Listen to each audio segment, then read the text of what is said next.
We've explored the idea of magic in Talisman, and certainly in that moment when you draw a character, some will have a natural affinity for magic, high enough craft, the ability to generate or acquire spells, and then through the course of the game, leveling up craft either as a specific strategy or through the randomness, the chance of the game, one acquires the use of spells. And spells are very, very important in Talisman. Within that framework, I pushed it up to the Talisman Tactics playlist. I want to talk about certain spells, certain magical objects, and certain characters that they have the ability to enthrall, charm, or utilize monsters, utilize trophies, and how this is another example of buffs in Talisman. With that framework, jumping into buffs for a moment before we jump into the power of being able to charm, there are many modifiers in Talisman that are permanent, or I should say semi-permanent, as nothing is completely permanent in the game, where you have X object, a magic sword, a certain ability, a certain artifact. It's going to give you a +1, a plus something, another D6, a reroll.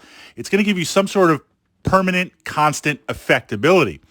And these are very, very potent, but they're usually toned down a little bit, +1. Then we see certain objects, artifacts, spells that give you a one-time use significant bonus. Roll another D6. Add that to the score. Add your strength. Add your craft to the score. Pick the dice that you want. The lucky charm, magic object, right? Pick the number you need. Usually in Talisman, you're going to take that 6. So from that perspective, the balance is it's a one-time use, and we're often looking to utilize those for a pivotal point in the game. But the interesting tactic here is a pivotal point might be I'm making my way through the Highlands to fight the Eagle King, or I'm going to go into the dungeon, fight the Chaos Knight, get that artifact from there, or I'm making my way through the Portal of Power, or some of the other things where I need to manipulate dice with death.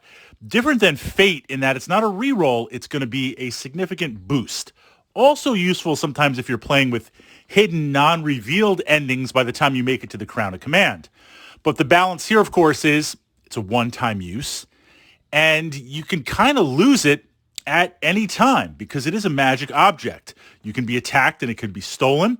It could be dropped. You could get totified and drops right there. It could be destroyed. It could be taken.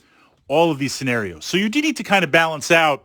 I definitely want to use it to give myself a boost, a game-changing boost, but I don't want to hold on to it for so long because even if my fellow players don't steal it from me, the game mechanics itself might just kind of beat me over the head.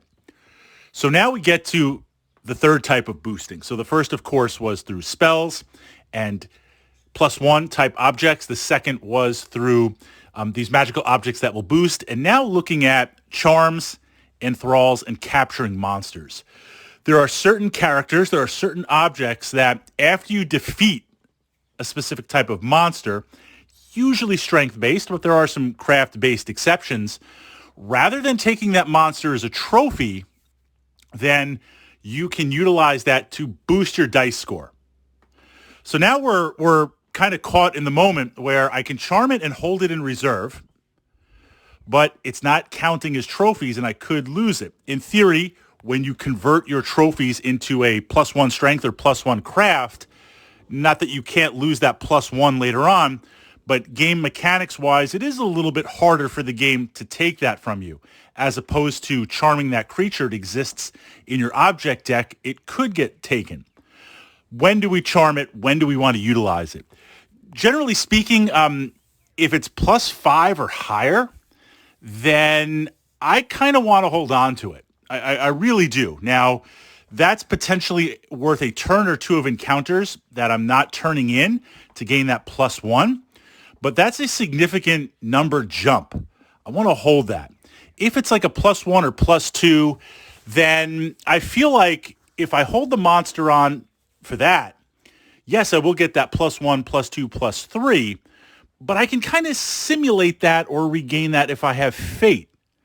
I can use the Fate. If I low roll, get that +1, I could Fate it, maybe get a 5 or 6.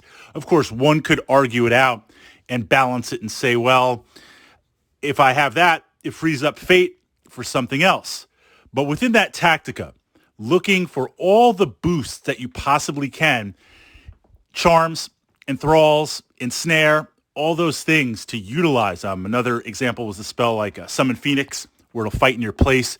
Those type of things, acquiring that as a third way to boost that D6 roll in Talisman, whether it's going to be strength or craft, and to try and control the random.